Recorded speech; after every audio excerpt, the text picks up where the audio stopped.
Debra Bokur, welcome to the Rocky Mountain Writer Podcast. Thanks for having me, Mark. You bet. And we're catching you in Netherland, Colorado, I believe. You are. Absolutely. And That's home base. that's home base, but not your only base.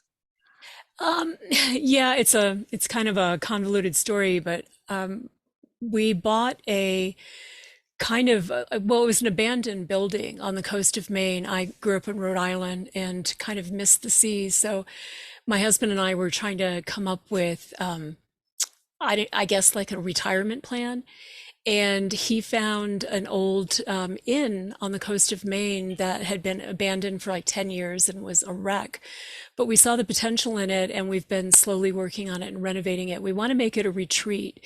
It'll only be, a summertime location because the winters there are pretty brutal. They don't have warm snow like we have in Colorado. They have like icy cold snow.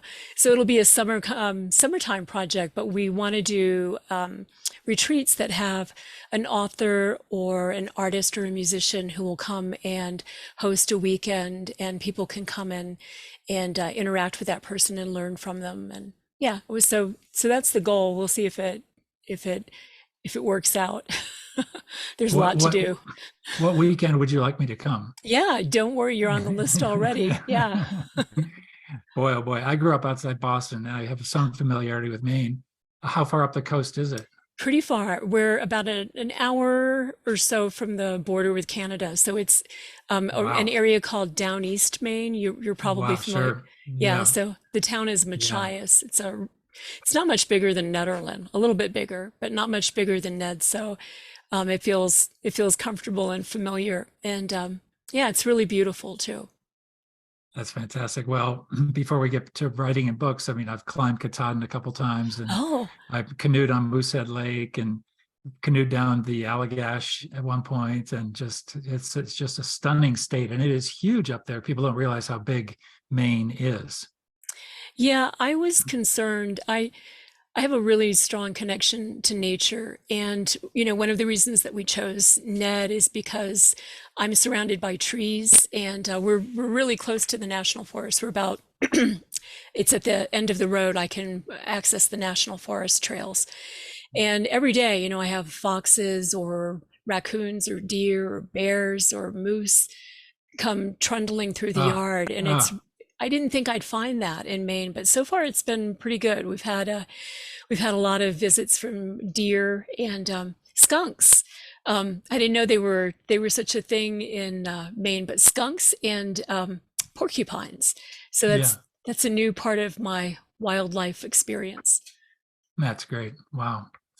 Well, we have so much to talk about. Your background with journalism, moving. I assume you moved from journalism into fiction, but maybe not. Was journalism first? Journalism was first, and I started out with newspapers. So I was on a daily newspaper. I started out as a reporter and worked my way up to being the arts and entertainment editor of that section, the weekend section, and our weekend magazine, and Where? really enjoyed it. But it's like things changed in the newspaper industry. When I started out, we didn't have computers at our desks, so Where was this? Where was this, by the way? in the early 80s. Where? Where? Oh, Where? where? I'm sorry. St. Yeah. Augustine, Florida. Okay. Yes. Sure. Yes. So Yep. Yep. Great. There's a great college there. There's a great university there. Flagler College, that's where I Yep. went. Yep. Yeah. Yep. I'm a Yep. I'm an alumni. So There you go. That's great. yeah. And then I went from newspapers to magazines and I still work in magazines. I still have a part-time job with Global Traveler magazine and contribute 12 features a month to that publication. Sorry about the cat Who's here. this? We Who's have a this? rescue. His name Oh, is his name is Ollie Sugar Bear, and he has little panic attacks if he can't access me. So oh, yeah, so I have to leave the door open so he can get that's back and great. forth. That's good. That's Yeah. no problem. That's great. Yeah. So yeah, so So, magazines for a long time, health magazines. I was a staff writer, I was an editor, I was a managing editor. I really enjoyed it. I enjoyed the production process. And The fiction was kind of, I guess, a parallel because I'd always written short fiction, and I mean like really short fiction. Flash fiction is my favorite thing to write, and poetry. I ended up as the poetry editor at a literary journal called Many Mountains Moving Literary Journal, which was a national publication, but it came out of Boulder. It did not have a university affiliation, was independently published. But I was there for about 10 years on the side, and I kind of always tried to keep my foot in, in that world. When it came time to writing a book, which I really always wanted to do, I didn't think I could do it. I'm so used to writing super short, concise things. And you know this from, being a newspaper reporter, like you're trained to, you tell this story in this very controlled amount of space, and there's no room for extraneous anything. Right. And then to build that out to be a story, I found like really challenging. I don't know if that was your experience. Very, you described it very, very well. It really feels, looking back, like I almost had to develop another writing brain, because they're completely different writing brains. And it was a struggle. I would say, as much as I thought reporting really helped me with the research side and being able to just fearlessly go explore anything I wanted to find out about, if I thought I needed to learn about a character and his or her background, the research side and all that just came easy. And I would meet other fiction writers who struggled with that. And I'm like, there's no issue, just go ask, pick up the phone, pre-internet days, or go visit or go knock on a door. But the writing side was a completely different approach to putting words together, because I'd spent so long just in that cold, dry, matter-of-fact style. So it was a challenge. It's, it is good training though. Like you learn to really respect deadlines. Your publisher gives you a deadline and you know that it's non-negotiable. And so you create a schedule that works for yourself so that you can meet that deadline. And also, what you were saying about the research aspect. So, one of the things that's drilled into you as a journalist is the who, what, when, where, and why. And that applies to story as well. If you can't tell those things, and connect them in your fiction, then there's something missing. There are holes that the readers are smart and they see those things, and I think it takes away from their trust in you as a writer if you don't provide those things for them. That's a really good point. I appreciate that. So the question back to you would be, if you are not a reporter if you hadn't been a reporter and just starting out in fiction, how would you develop that or practice those skills if you didn't have that training? I think it's one thing to say, okay, I'm going to respect deadlines as a professional writer. I think that would be just a matter of self-discipline, or that's what I would imagine. I know some people struggle with deadlines, but all the other aspects of filling in those holes for readers and appreciating what readers need. I'm wondering if you have any thoughts about how a non-reporter could kind of gain those skills. Well, I think that I'm so sorry. He is just so panicky these days. He's going to settle in, but he just hasn't yet. That's all right. Yeah, he was an abused animal, and we're trying to be really patient with him and not make him feel threatened in any way. Well, I think I think those things that we just talked about, as far as the who, what, when, and where, and why, if writers are creating a fictional landscape, it doesn't have to be, it can be any type of fiction. It doesn't have to be mystery. I think that if they make a list for themselves and actually sketch those things out, just like you would do a character sketch when you're creating your characters, and you want them to have, little attributes that make them stand out as individuals. If you create those things also for your setting, then I think that you make your work richer. You make the world that you're creating more believable and more comfortable for the reader. I put down a book not too long ago that it was a fantasy book, and it's fantasy isn't a genre that I read a lot. Other than Tolkien, I, like devoured those books and still reread them. Um, but I guess modern fantasy isn't something that I search for. And Hmm. someone sent me a book, and within, the first 30 pages, there were so many holes in the world that the writer was trying to create that I lost. It was too much energy to try and keep up with it, and I ended up putting the book down, which isn't something I do very often. Yep, yep. That's key for sure. Absolutely. Well, let's sort of move into your works and your series, and maybe some of these themes will emerge also as we discuss The Lava Witch and the other two books. Can you kind of just introduce us as if we never heard of your series and tell us the setting and give us an idea of your main character? Sure. So my books are set in Hawaii, and they feature a detective named Kali Mahoe, and she's a Native American, excuse me, a Native Hawaiian detective who also has a background in, she has a degree in anthropology. So she is very well versed in the legends and the myths and the stories of the Hawaiian culture. And she often sees connections between the crimes that she's investigating and some of these old myths. And she's able to use that knowledge in order to bring, criminals to justice. So the the books, there are three of them so far in the series. They started out with The Fire Thief, followed by The Bone Field, and the latest book, The Lava Witch, which was released in May, this past May.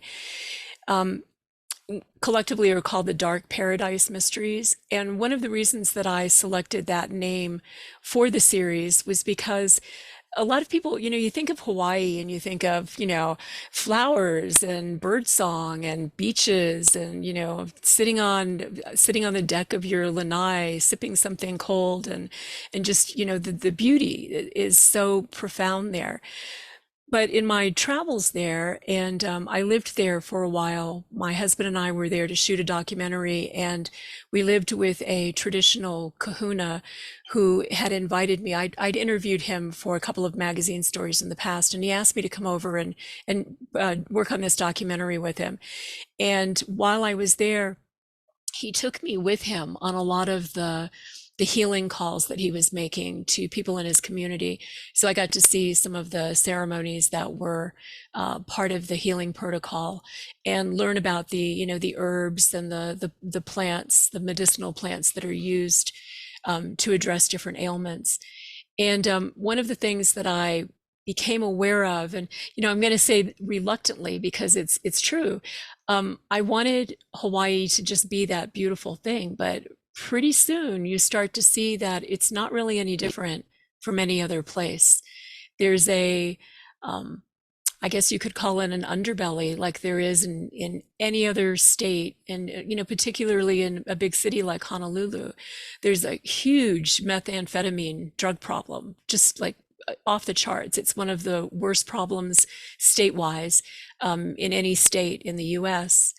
There are health problems, diabetes and heart disease are huge. There are all sorts of other underlying issues. There's a lot of understandable concern about how the tourism there is affecting the environment. And I thought, wow, that contrast would be really fun to just kind of like sink into and explore and see where it goes. And I was a big fan of the Tony Oh, Hillerman sure. series. I just love those books. In fact, I'm reading Anne Hillerman's books now, his daughter. Um, and those books tied in the culture, and the mystery and the legends in a way that I thought was particularly beautiful. And, in the case of Hillerman, very profound how all of those things were connected. So it was, the Dark Paradise Mystery Series is kind of my attempt to, to be in that kind of space as well. So Hmm. yeah, I'm having fun with it. Yeah. When you went out on this trip, when you were invited out on this trip to go with this healer, you called him a kahuna, is that? Yes. Okay, Yeah. okay. Did you know right then that you were looking for a mystery setting or a mystery series, or was that something that like that day you just clicked, or is it something that came later?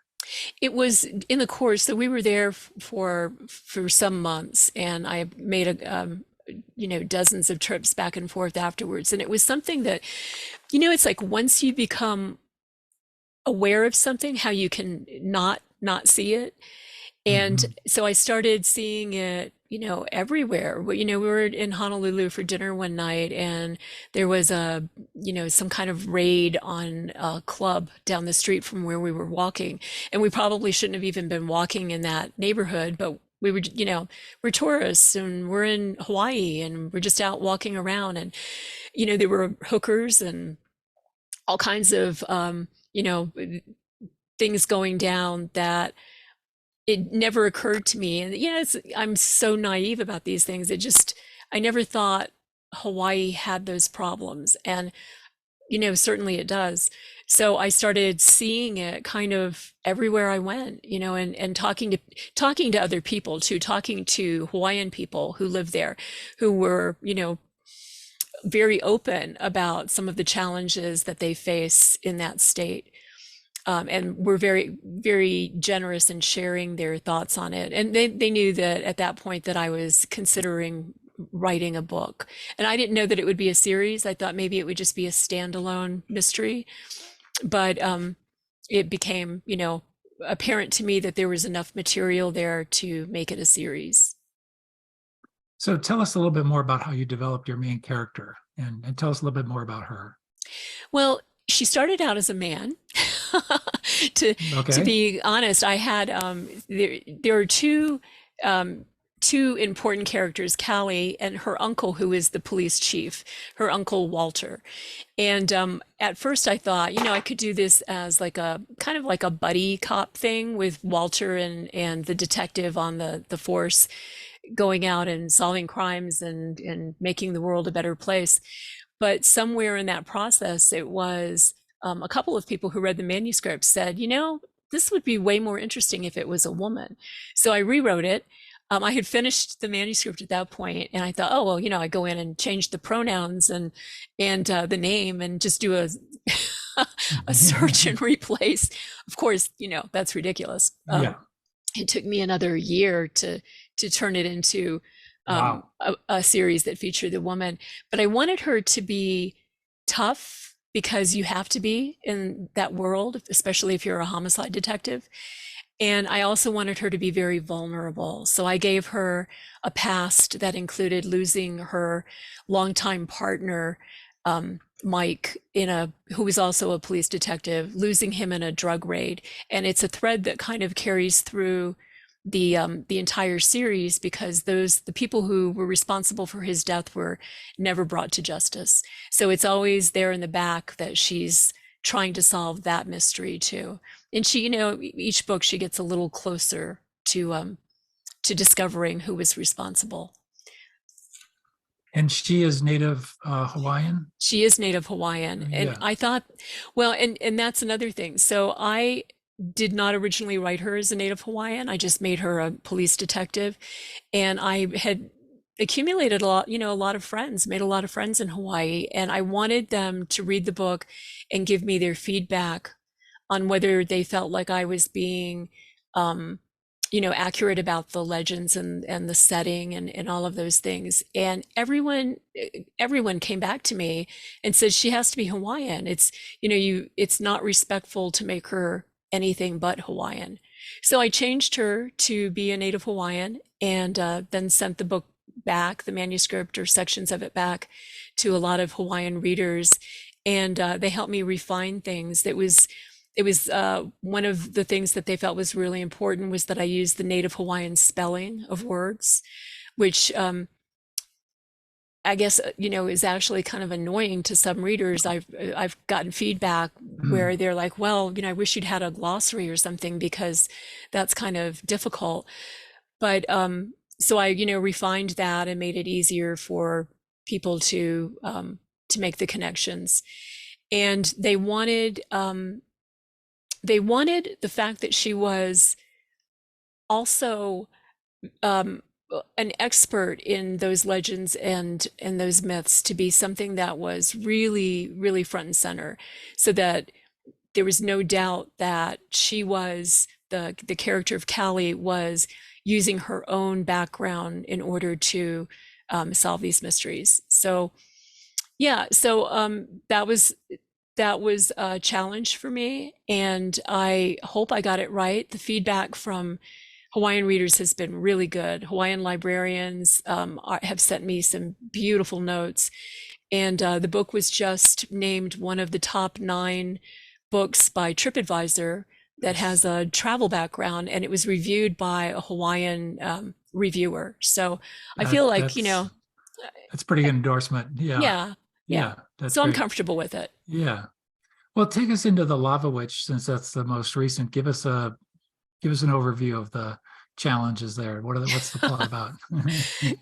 It's funny. I wonder, if other crime and mystery writers have this same sort of experience. Like, people always say, well, Debra, you're so nice, and it's like, you take care of animals, and we love you're always in a good mood, and you're always peaceful, and all of these things. How can you write these scenes where there's a gory murder? And I wonder sometimes, it's like, I think all of us have that capacity for darkness inside of us. And I think the books give me a place to safely safely divest myself of it. So this book starts with a really gruesome murder. A young woman is found hanging in a tree in a forest, and she's been beaten, and the bottoms of her feet have been burned, and nobody can figure out what's going on.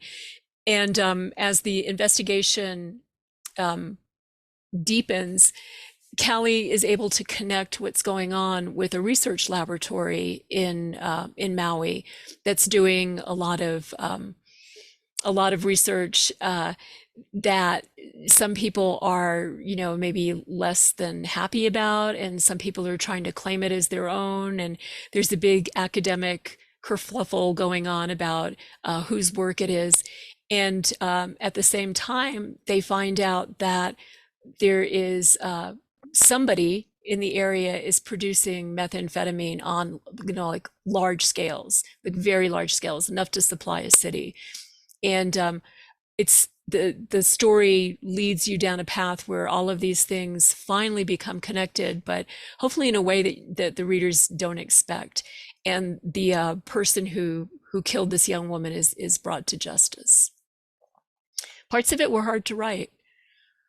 Yeah. Wow. Yeah. Sounds like it, I would imagine. And is there going to be a 4th book? Or Yes. Yeah. I'm working on that right now. So yeah, and that one's fun because it takes place on a cruise ship, and the cruise is have you ever seen the show Ancient Aliens? Yeah. Okay, so the cruise ship is a conference for people who are interested in ancient aliens and that, all those theories. And the keynote speaker is found killed at the very beginning of the book, and the mystery ensues. So yeah. Stray weird question, but are these all Oahu? Are they different islands, or they're all, so she's based in Maui. She's a member of the Maui police force, but Maui. Right, but we do move around on the islands. And one of the things that I did was I made her title be like because of her anthropology degree, she is able to go to all of the different islands when she's called in on a case that seems to have a connection to these myths and legends. So that was just a little device, to be able to let her move around. So yeah, but they're based in Maui, and then we move out from there. Great. Wow. Have you been to all the islands? I have. Yeah. Wow. Lucky you. Wow. Yeah. That's amazing. Yep. And they're still beautiful. Just, I try not to look under the skirt of anything at this point. Yeah. Have you ever been there when there's been or close to a volcanic eruption on the Big Island? Not a volcanic eruption, but I was there once during a typhoon. And the weather had predicted that there might be some storms, but then the report changed and I decided to go ahead with the trip. And I had a rental car. I was on Maui, and the storm was so severe that I got caught in a mudslide on a cliff, and almost my car was almost Whoa. washed into the sea. And when I got back, finally made my way back with the help of some authorities back to the hotel had flooded. There was no electricity anywhere. So I spent a week in a flooded hotel in my room, Oh, where they were having food brought in and delivered to the guests because you couldn't get out and go anywhere. It was, yeah, it wow. was fierce. And it was good for me to see, because you forget sometimes that, you're not in charge, especially where nature is concerned. You really don't have anything to say. You can make as many plans as you want to make, but Yeah. Wow. Wow. Well, I'm going to ask you, the travel writer, are there any inside tips you would have for people who like to go to Hawaii in terms of time of year or which island to go to, or how to go about doing it in a different way than just following the hordes, to the typical beaches or anything like that? yeah. So if you're somebody who enjoys a city experience, then you want to go to Oahu, because Honolulu is really, the only urban experience that you can have. And Pearl Harbor is there. There are a lot of things to do and see that make it worthwhile. But if you go because you're interested in the nature, I recommend strongly that you go to Kauai, especially if you like to hike. And it sounds like it'd be a good place for you. They're Yeah. phenomenal hiking. You think about those movies, the Jurassic Park movies, which were, a lot of it was filmed on Kauai, and that's what you're going to get. You get, those cliffs and mountains and forests, and plus the crashing beaches. It's all gorgeous. And my other tip that I always try to tell people, if you're on Maui and you want to go over, there's a channel that's really famous for being a corridor for whale migration, and it's where all of the whale watching boats go out. And some of them can be really crowded and really expensive. If you just get on the ferry boat that's going from Maui to Lanai, you go on the same route, you see the same whales, and it's a much more affordable and manageable experience. So take the ferry That's, boat. that's a great tip. That's a great tip. Excellent. Well, it sounds like you've got Hawaii, you've got that in your writing sites. You got that in your writing sites. Have you ever attempted to do something in Maine or Colorado or anywhere else? Yeah, I'm so a lot of my short fiction has been set in Colorado, and a lot of it involves I like to write things that have, and this doesn't even have anything to do with these books, but I really enjoy writing magical realism, and that factors a lot into my flash and short fiction. And a lot of that has to do with the setting here in Colorado and the animals. I am working on a new series right now. I'm about probably halfway through the first book, and it's set in Maine. And it will also be a mystery series, but it will be a much gentler mystery series without as much of I guess the darkness that you find that I found in these books. So it has elements of magical realism, and it is set in a tiny Maine coastal town, and there's an old house involved. So I'll let you draw Aha. your own conclusions. Yeah. There's That's also a great. cat. There's also a cat. A Okay. cat. That's great. Yeah. That's great. Wow. Well, you belong to Rocky Mountain Mystery Writers of America, as do I, and also Rocky Mountain Fiction Writers, obviously. Is there any writing community quite that strong in Maine? Perhaps not where you live, but I know there's Maine crime writers. They do a big annual crime conference, I think in Portland, and I know like Chris Holm and Paul Duran some other folks in Maine. Stephen King happens to live there, so Yeah. it's- Yeah, they do Crime Bake. I was very honored to be asked to be a panelist at the last Crime Bake conference. Well, not this year, last year.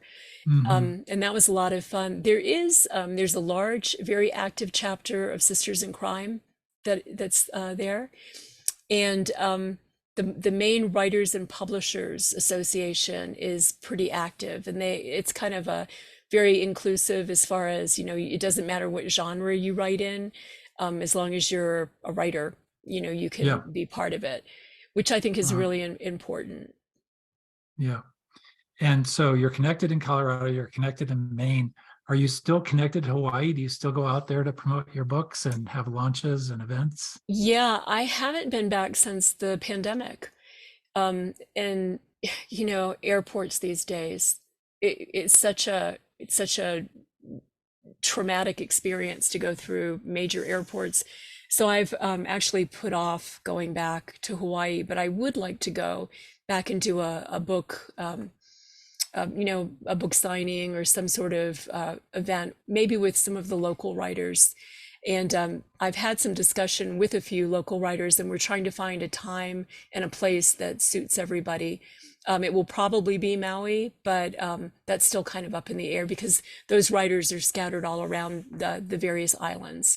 Sure. So yeah, no date has been set for that, but hopefully it will happen before the end of this year. That's great. And you're published by Kensington, so well Mhm. published, and you're happy with their support of your work, I'm sure. I would think so. Yes. And is the new book that you're working on, the new one, the fourth book in the series, is that under contract and It is not they're under waiting for it? contract. Okay. No, it's not under contract yet. Okay. Okay. And the new series you're developing in Maine, that is just something you're working on for Yes. prospective future sales. That's good. Yeah, Yeah. I'm hoping to get a draft of that finished this year to send to my agent so that she can provide her feedback, and we can decide, where the markets are for it. I tend to write not strictly within a genre, so so it can be tricky to decide exactly where the book should go. And I think the mystery set in Maine will probably be that very thing. It's a mystery, but it's magical realism. I don't know. Yep. We haven't even touched on, I mean, anybody who goes to look at your bio will see just this rich array of experiences in terms of writing. And one thing we haven't even really touched on, and probably won't get into too much, is poetry, which you also do. And you've edited some journals, I believe. And so, without going into how poetry feeds into your fiction and how you're, doing more about journalism and all that, talk to us just about your commitment on a day-to-day basis to writing. You must have a very disciplined approach, or maybe it doesn't take any discipline. It's just part of who you are. You set about your day as a writer and, decide, or you might have a project in poetry, a project in Hawaii, and maybe you're writing an article for a travel magazine. Yeah, I think it's exactly what you said, that I'm a writer, so I get up and I write, and it depends on what I'm being faced with that day. I think that poetry in particular, so I started writing poetry when I was, pretty young. I think the first poem that I have I still have the old journal in it. I was like 9 years old and I wrote a poem. And excuse me, it was a reaction to something that had happened in our neighborhood. And that's been a constant, that I process things by writing about them. And a lot of times when I need to process something quickly, it comes out as a poem, which, it's hard. That's hard for me to really explain, but that's what happens. It's like these words fly out of me as a response to something that has occurred or that I've experienced. the magazine writing, that's very deadline oriented. If I get an assignment, and I do contribute regularly to a publication called Global Traveler magazine, and they expect me to turn my work in on time every month. So Yeah. I have to do that. So a lot of times, depending on how those projects are going, they might take precedence over my own creative writing. But I don't feel like my creative writing suffers. I feel like when I get the magazine work out of the way, then I'm freed to just be creative and to dive into a story. So yeah, Wow. for me, it's not really that big of a struggle to go back and forth. Yeah. Make it a habit, basically. Yeah. Yeah. Well, that's true. That's Yeah. absolutely true. It's like, working out. Like, I don't like getting on the treadmill, but if I make myself do it every day, which I try to do, then it's part of the day. It's like, oh, this is the time that I go and do this thing. Yep. Well, as you look back from St. Augustine days, and if you could look ahead then and see what you've accomplished, you must feel pretty proud about the track you've been on and the things you've put your name to. I am, and I would mention to other writers that don't feel like your path has to be linear, because it doesn't. It's like opportunities will come up out of the ether sometimes, or from a conversation, or you don't know. And if you try to plan out your career as this linear trajectory that you have to follow, then you can get sidetracked really easily when that doesn't happen, and you can feel like, well, I guess I should just give up on this. Don't give up on it. Keep working at the things that feed your own creative soul, and don't let anybody tell you that that your career path has to look like this because that's what theirs looks like, or somebody else who's successful. That's not helpful or accurate. Wow. Sage advice. That's great. Well, our last question always is to ask our guests to recommend a book or a writer, somebody you think more people should be reading, a book that you just especially love, something to just sort of pay it forward a little bit. So teeing you up now for your chance. Yeah, one of my favorite books in the whole world is a book called Einstein's Dreams, and it's the author is Alan Lightman, and I don't know if you've ever heard of it, but Alan Lightman imagines the whole Einstein's whole time-space theories as individual chapters, and from one town in Switzerland, and what the world would look like if it was this reality or that reality. And it sounds like maybe a stretch. It's so beautiful and so rewarding to read that I've given that book as a gift probably 80 times. I've given that book to somebody because I want other people to read it too and enjoy it. That's fantastic. That's a sure sign that you're a believer in that book, given all the gifts. That's terrific.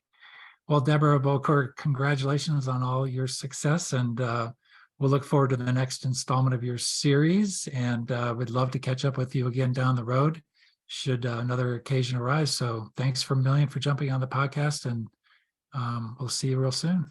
Thanks, Mark. Appreciate it.